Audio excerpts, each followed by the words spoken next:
Hello, probers. Howdy, howdy. Welcome to But It Was Aliens, the extraterrestrial comedy podcast brought to you by two former MIBs. Each week, we lift the veil and reveal to you the truth, case by case, about the extraterrestrial. I'm your host for this week's episode, Granny Moonwalker. Oh, no. I'm literally only doing that because I've not been able to do it for a while. And across from me is my co-host for today. If you don't know who he is the tallest man, not only in the world, not only in the known universe, not only in the multiverse, but in the unknown multiverse too. So everywhere. It is said that if you skydive from the base of his skull, you would die and your body would decompose and your bones would turn to dust before you would even reach his chin. I'm starting to feel like the Stig. By the age of 4, he could leap Mount Everest in a single bound. By the age of 7, he could cause an avalanche just by sneezing. That one's true. Probers, I give you Kevin the Tall, a.k.a. Greybeard, the Grand, a.k.a. Kevin the Grey. Let's have a round of applause for the Grey one.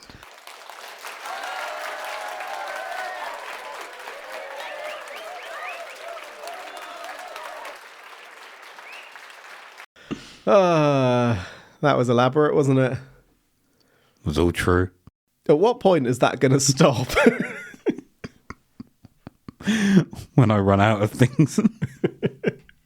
Or I find something new. Oh, gosh. We begin today's case in Wyoming. It's October 25th, 1974. It was looking like it was going to be a bleak winter. Food prices were on the up, and the regular American was potentially looking at a harsh time providing food for the family. This feels pretty current. This is something that Carl Higdon was also experiencing. So regular as clockwork, Carl I started chuckling because I was thinking that. got ready to go to work. Carl didn't work solo, he was part of a crew. How big this crew was is irrelevant. Is it? As he was getting ready, his phone went off. It was a member of his crew. Hey, yo, dog, you want some shiny rims? I can't come in today, mate. I feel like shit. I'm coughing and things are coming out of both ends. Oh. You wouldn't believe it, mate. Oh. And with that call, Carl contemplated what his day would look like. And with this particular crew member off, he reasoned that he wouldn't be able to get everything that he wanted done. So, why bother? He'd take the day off too. With his newfound time, Carl thought it would be a good idea to get food for the family. So he packed up his things and went hunting for elk. There were 2 locations that he'd picked: Carbon County and McCarthy Canyon. With the truck packed, Leonard Skinner turned up to 11 and a cig in his mouth, he was on his way. Sometime later, he saw other hunters along the side of the road that looked like they were experiencing some car trouble. Carl pulled over and helped the pair. This was an incredibly kind act, and one that was not wasted on the two. So they decided that they would tell Carl of a spot deep in Medicine Bow National Forest, which had more elk there than the other locations he had planned to hunt in. This location was only 40 minutes from Carl's home, so he decided that it would be worth the trip.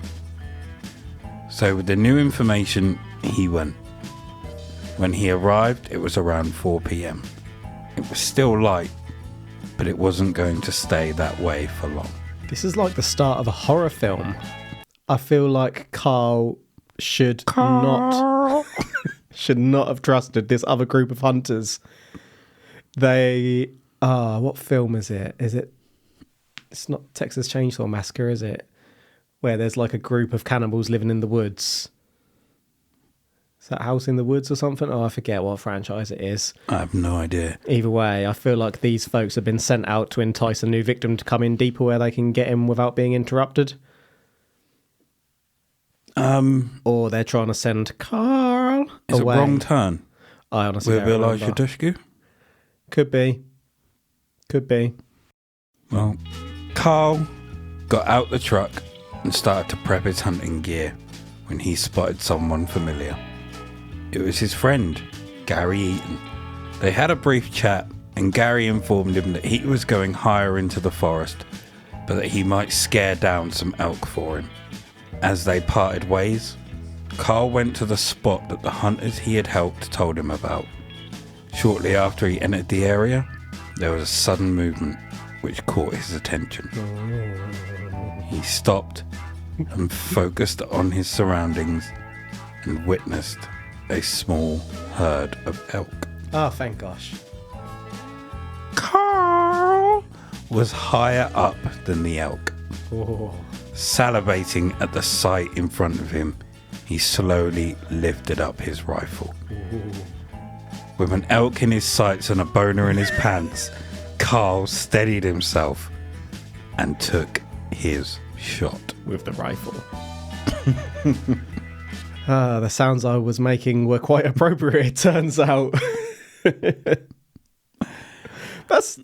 You've put an image of someone shooting that pig in the notes. It's an elk. That's not an elk. It's just behind the tree. A pig? So you can see the antlers poking out the top of the, at the top of the reticle. But it's pig-shaped. It's pink.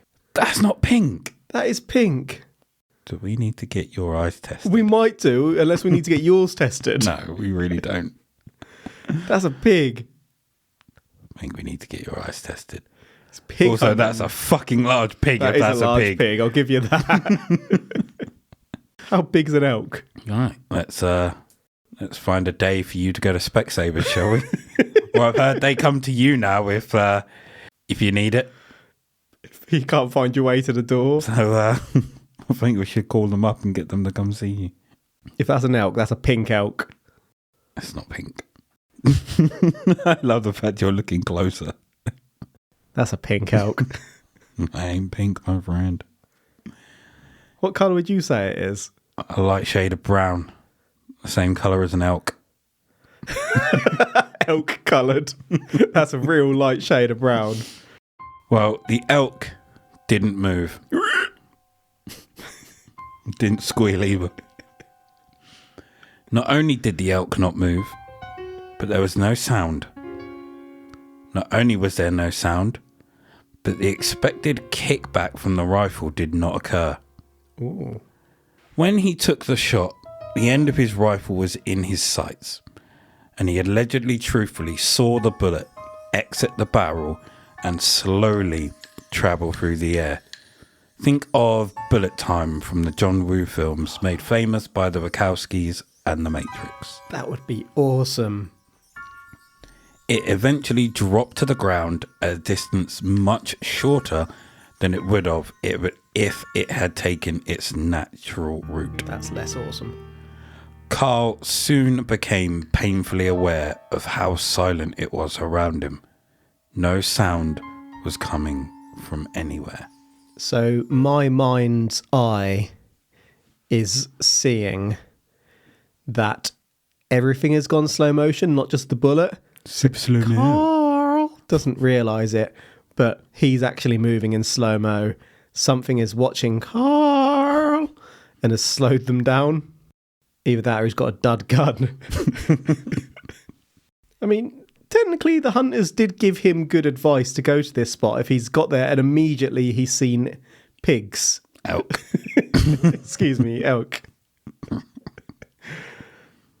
But did they know that there was also Predator there?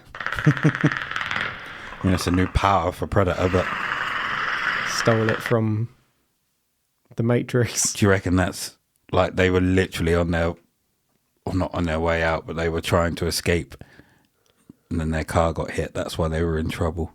They wanted to send someone else to distract Yep. Predator. So they could get away. Yeah, that's what this case is for me now. It's Predator. And that explains why the elk was pig-coloured. X-ray vision. Heat vision. Pig was really cold. What do you get if you cross a pig with an elk? Pelk? Yeah. Egg. Carl stepped forward to retrieve the bullet and found that the lead part was missing. What? The bullet itself was misshapen, and something quickly took his attention. It was a sound. The sound of a snapping twig nearby. Oh shit. You better run. He turned towards where the sound came from and was greeted by a figure in front of him. He lowered his gun as he thought it was another hunter. As the figure moved forwards from the shadows of the trees, it was at this moment that Carl knew he was wrong. I thought that sentence was going somewhere else. It wasn't a hunter in front of him, but a humanoid figure. Allegedly truthfully male, but definitely not human. The figure had no eyebrows, very small eyes, a slit for a mouth, with 3 extremely large human-like teeth, so definitely not a predator. And on top of its head, it did have hair, but it looked like straw. It had 2 antenna-like objects on each side of its forehead. And it appeared to have no jawbone and no visible chin. It just seemed to blend into its neck. So it's basically wearing a mask. The humanoid figure was standing at around 6 foot and wore a tight-fitting black suit. It's the shit crawler. Mr. Moonwalker has put a picture of what I assume is a gimp in the research notes. Black leather suit, black leather mask. The only reason I question whether this is a gimp is because it looks like it's strung up almost in like a military parachute kind of device. That could also be a sex swing. Yeah, it could be either or. I'm going for a gimp. Wait, did you say it had hair? You did, didn't you? Straw hair. Straw hair. An antenna. Yeah. That's not Predator, is it? No. It's also Gimp Predator. Maybe Predator put a gimp mask on and 2 of his little dreads poked out the sides. This is the new Predator. Predator 2.0. Across its chest was a harness that crisscrossed each other with a metallic belt with a 6-pointed yellow star where the buckle should be. If this wasn't strange and terrifying enough, things would only get worse. When it revealed its right arm, where a hand should have been, was a drill. What? The actual... That ain't good. You've just met like the equivalent of Edward Scissorhands. And on the left hand, it was just a blunt limb. Blunt? The figure started to make its way towards Carl. Mr. Moonwalker has shown me an image of this figure. I would say that looks like what you might expect my nan to look like.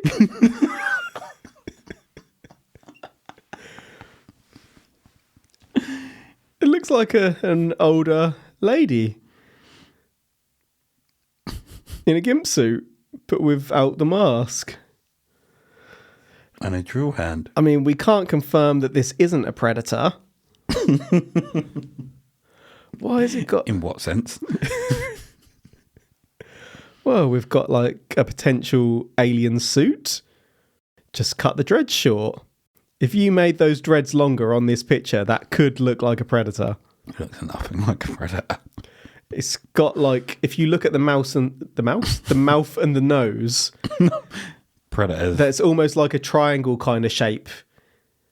If you just flapped that open. No. Now, serious questions.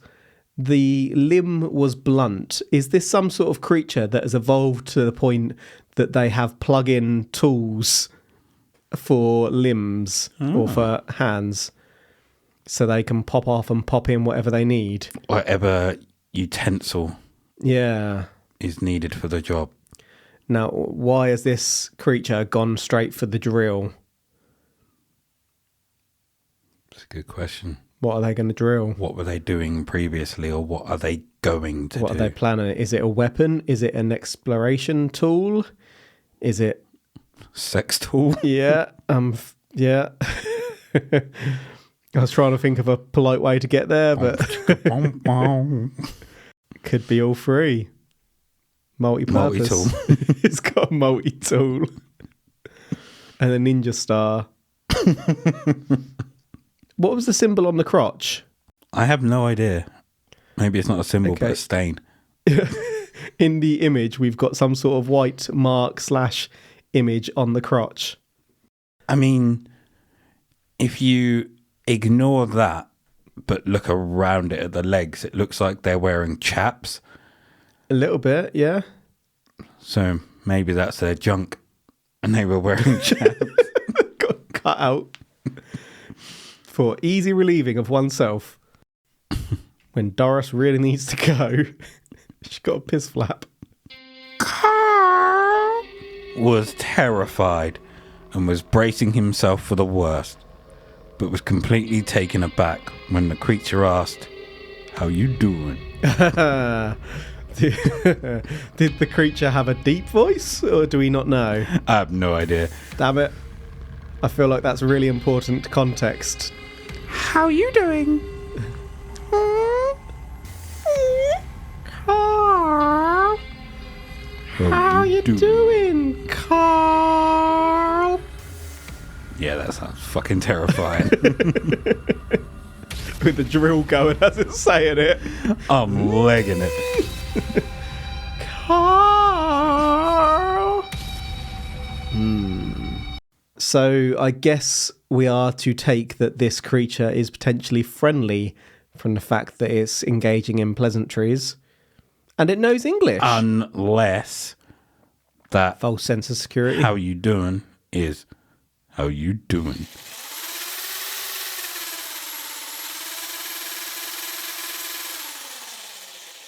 And then it goes, better than you will be. Well, how you doing is the only English phrase that it's learnt, and it's aware that it's in an English-speaking place. Possibly. It's pummeling them with the drill. How you doing? How you doing? Whoosh, whoosh, whoosh. How you doing? Carl! How you doing? That was wrong on so many levels. How you doing? Still shocked from that exchange, Carl was just staring when the figure then asked, "Are you hungry?" All right, scratch that theory. Wait, are you hungry? Mm-hmm. Still in shock, he just stood as a clear package levitated towards him at the command of the figure. Carl reached for it and opened it. Inside, there were 4 pills. A red pill, a blue pill, and 2 paracetamol. The figure then told him that just one of those would last him 4 days and that he should take one now. So he did. That's interesting. The figure introduced itself and its name was Uso 1. Uso 1? I think it's Ayuso, to be fair. Ayuso? We the ones. Yeet! The figure moved towards him and Carl spotted a cube-shaped object behind Ayuso. Which one? Jimmy. 5 foot high and wide and 7 foot tall. Just take that in. 5 foot high and wide. Oh. And 7 foot tall. Huh? Carl assumed I haven't taken it in yet. Was Ayuso's ship. Ayuso noticed him clock it. It was Jimmy. So asked, "Do you want to come along?" Then, as if by magic, Carl was inside the ship. His man tripping balls. Confused as to how both would fit inside, he was confused even more when he turned to look around and saw 5 elk. Things then grew fuzzy, and as he looked down, he was strapped down with bands holding his arms in place. Oh, I've got a few things.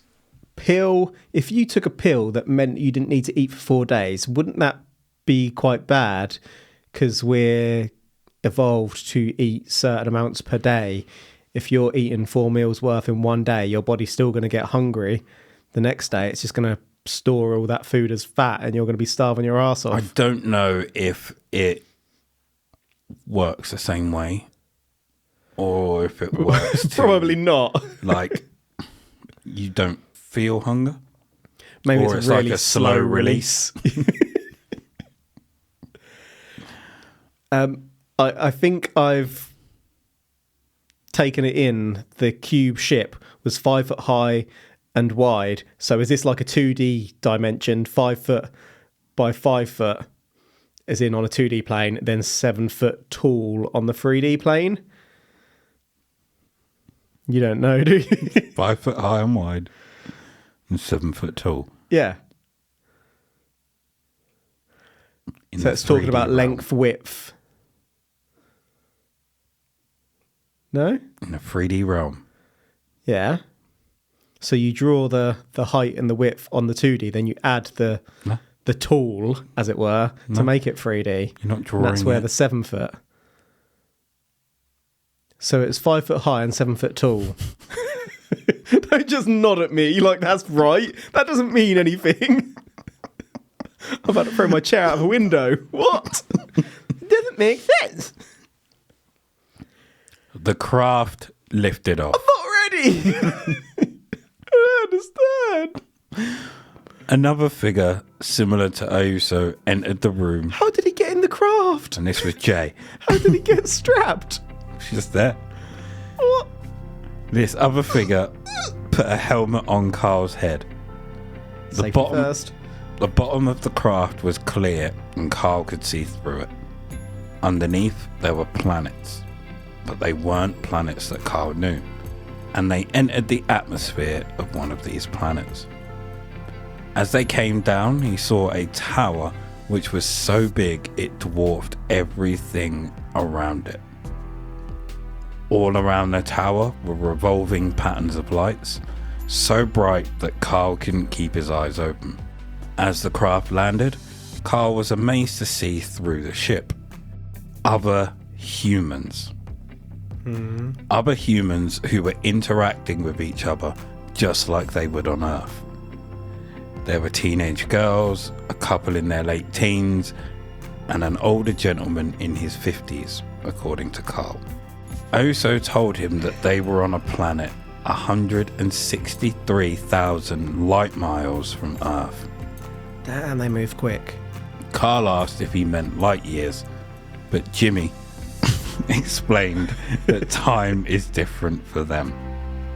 I can't compute. Is it because I called him Jimmy and not Ayuso? No. It's just light miles, light years. How did he get in the craft? How did he get strapped?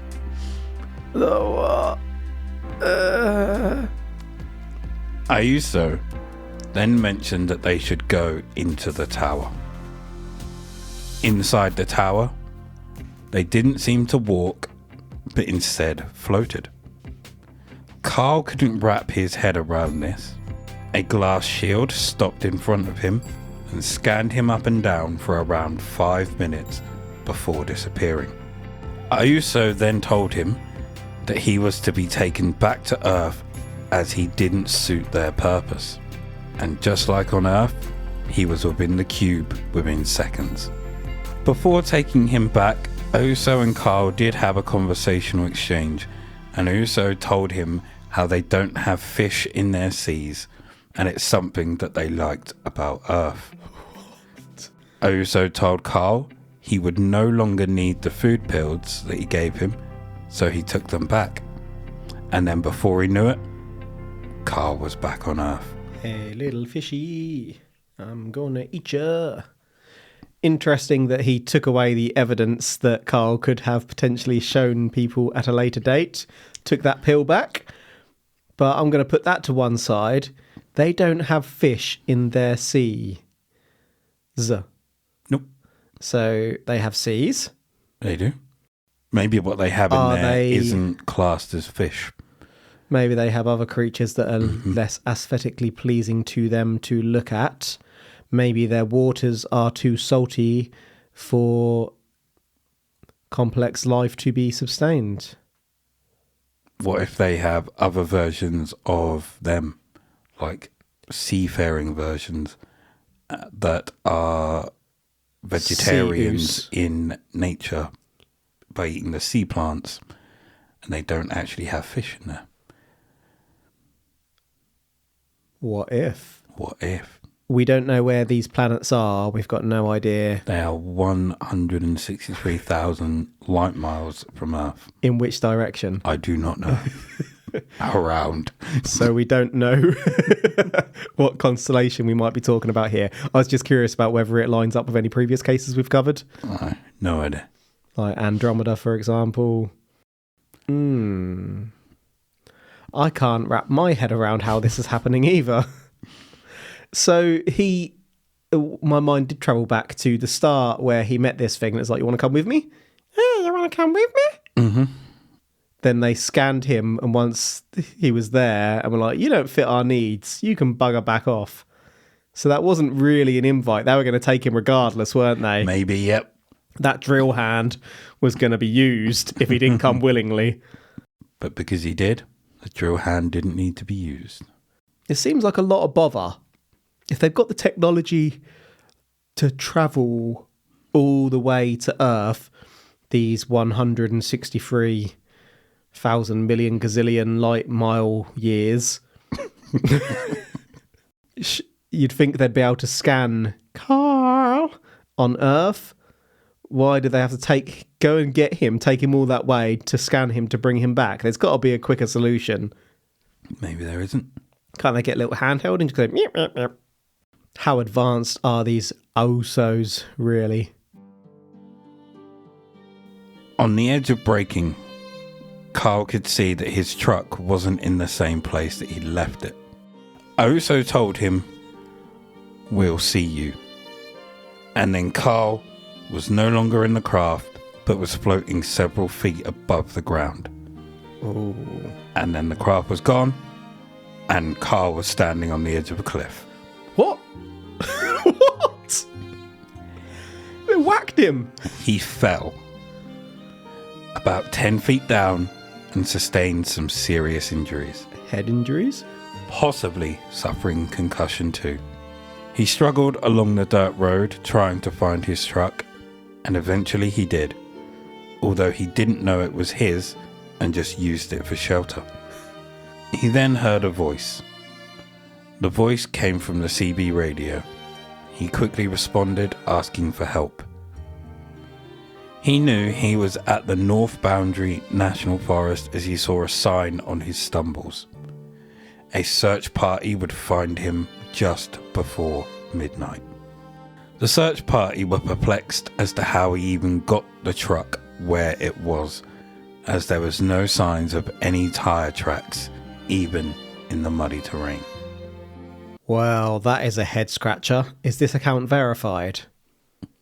Verified. That wasn't a yes or no.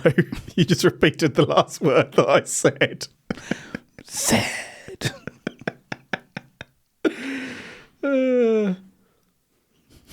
So, who found him, sorry? The search party, was it just random group of forest people? Or... What does that mean? You'll find out. Oh, we are going to cover who the search party were? Part of it.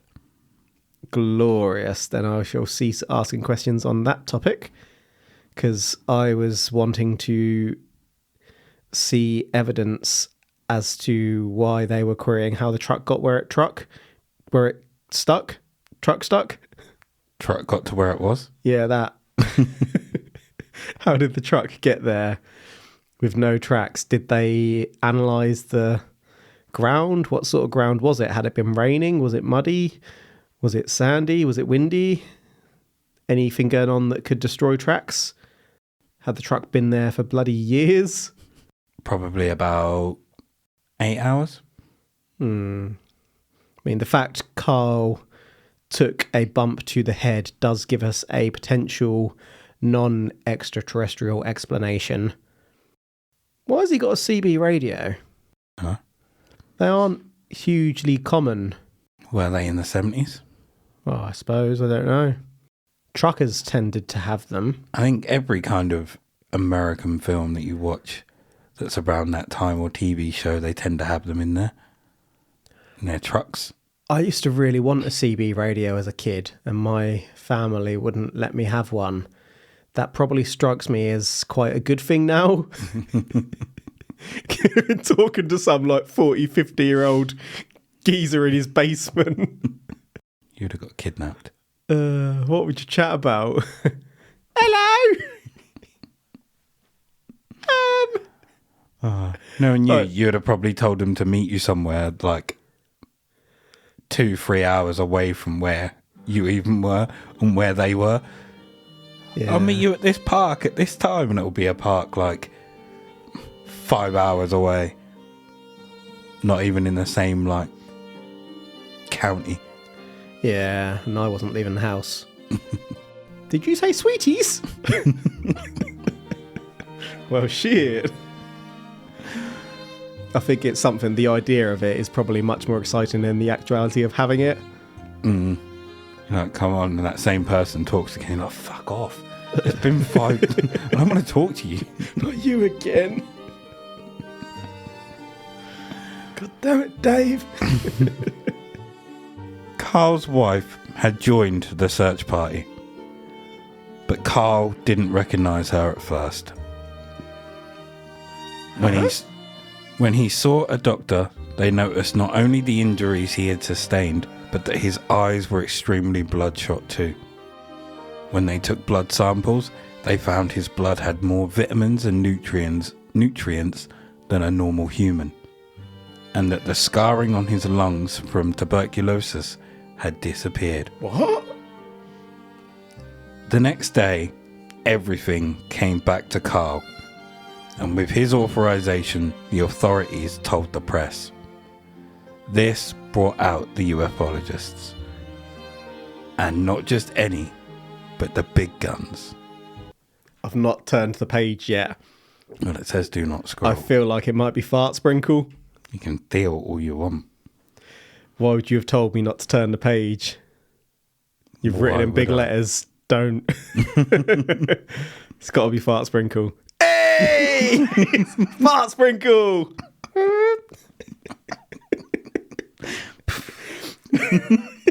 This picture you've got of him has even got the gas cloud behind his... He's got an aura. An aura of sprinkle, as it were. Symptoms of amnesia, by the way, I was just going to say. Not being able to remember things, consistent with a whack on the head. Dr. Leo Fartsprinkle conducted hypnotic regression therapy. Yes, he did. Carl. I'm in. Although he was aware of most that had happened, the key pieces of information that came from the regression therapy is that the visitations are food gathering missions. Elk. Just looking at Fartsprinkle's little smile, and I pictured him in that hypnotherapy room with a person on the couch. Now what I want you to do is hold your breath for 30 seconds. Now breathe in. That is the smirk of I've just let one go. coming up with more and more creative hypnotic ways for people to take in that breath of his fragrance. Now, what I want you to do is imagine yourself in a swamp. Can you smell that? Can you smell that? Psst.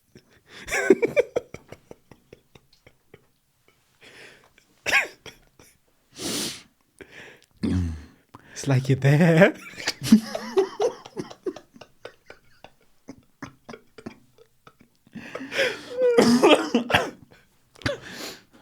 I really can, Doc. Elk, fish, and the like are taken as they don't exist on Uso's planet. They then breed them there. The humans that we saw, or the humans that he saw, are also there for breeding purposes. Carl thinks that the reason he didn't suit their purpose was because he had a vasectomy several years prior. Oh, I should have thought of that. Fartsprinkle believes that Carl is being completely sincere in his account of his experience. And years later, Carl would undergo a polygraph test about his encounter, and he passed it with flying colours. And do we have that verified? We don't. What were you going to say? We do. But we do have Dr. Fartsprinkle's verified involvement. There we do. Has Dr. Fartsprinkle ever said that someone he's examined wasn't being genuine? Not that we've covered yet. I can't recall him ever. I was going to say that the man will believe anything, but then I thought, he's not really interested. He just wants to do his puffs in people's faces, doesn't he? His love puff. That's all he really cares about. He keeps on turning. He's got his team like behind the one-way mirror watching him as he's doing these sessions, and he just keeps on turning to them when the person he's hypnotising is looking and going... Like a mad scientist. Yeah. So, yeah, the vasectomy thing makes sense in that context you've provided. Why do they keep on needing to take the elk and fish to breed them if they've already bred them? Who knows?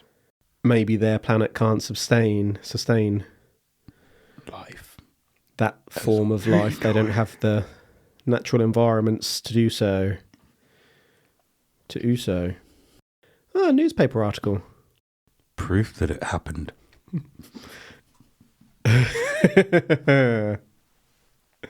Undoubted proof. So this is the part of the probe where we turn to science and skepticism. We turn to science. Hey, science. Hey, skepticism. The science here would be to examine the bullet and find out what happened to it. But there is no evidence of the bullet, and we have no evidence of anybody examining it. We have no skepticism from anyone other than us. So, Greybeard, do you have anything? No? Good. So, to summarise, we have the case of Carl Higdon, who, after receiving a call from a crew member that he wasn't feeling well, Carl decides to take the day off to go hunting. He spots two hunters by the side of the road and decides to help them. In return, they give him some info about a prime hunting space. And Carl goes, and then as he goes to shoot his first target, everything goes quiet. His bullet sort of floats out of his gun and falls to the floor. Perplexed, he's then startled by the sound of a snapping twig. From the shadows, a figure appears, and after a while, they have a conversation, and Carl is taken aboard the figure's craft and taken to another world. There he is taken to a tower and scanned before being told that he isn't required and will be going back to Earth. He takes a tumble on his return, but makes it back to his truck and responds to a radio message and asks for help. When he is found, he doesn't remember much, but after some tests in 24 hours, it all comes back. He meets a Leo Fartsprinkle and undergoes hypnotic regression, and they get a bit more info about how animals are taken for breeding purposes. So, Kevin the Tall Grey Nuts? Do you believe You suggest my nuts at all? that Carl is telling the truth and that this is aliens? Before I answer that, I'd just like you to close your eyes for a second. Psst. Here, take a sip of this water. Does it taste good? God damn it, Bart Sprinkle! Stay on the task. I will do. My hand's just really sore. Could you pull my finger? He's a nuisance.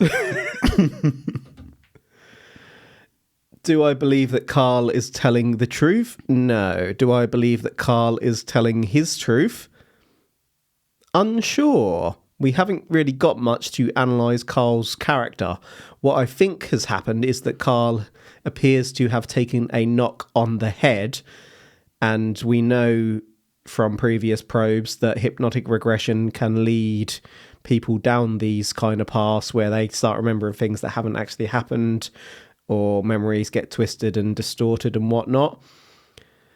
So I think that is the most likely scenario here, but like I say, I don't have anything to suggest that Carl himself doesn't believe that this is what happened.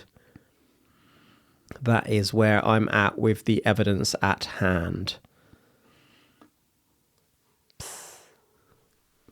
I'm intrigued by the scarring of the lungs from tuberculosis disappearing.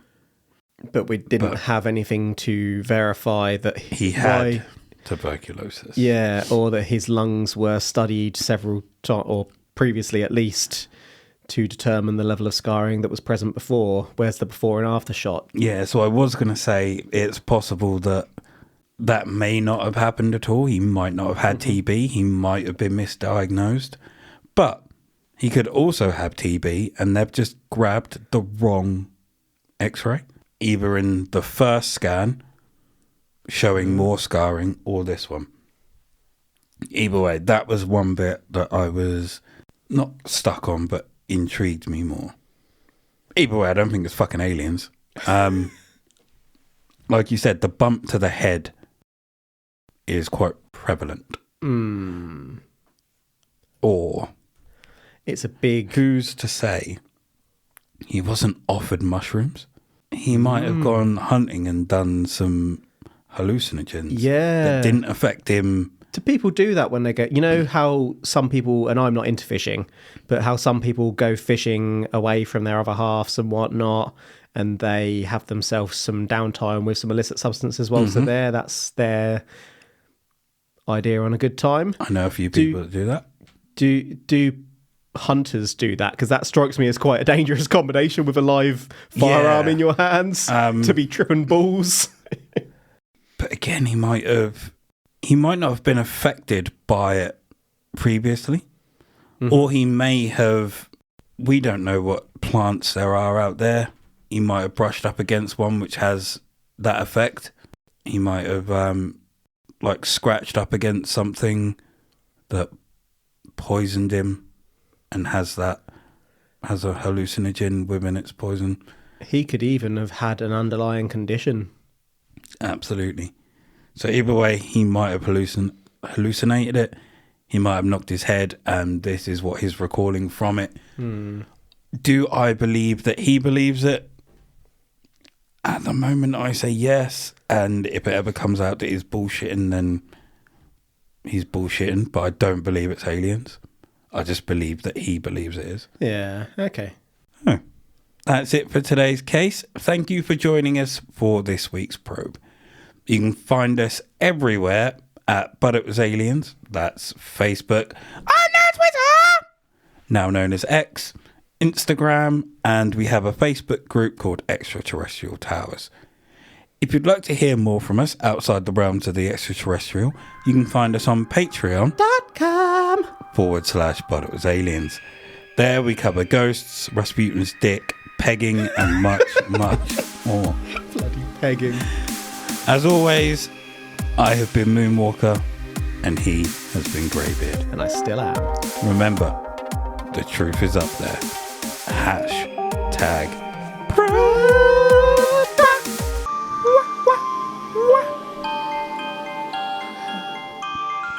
Ooh, cat daddy.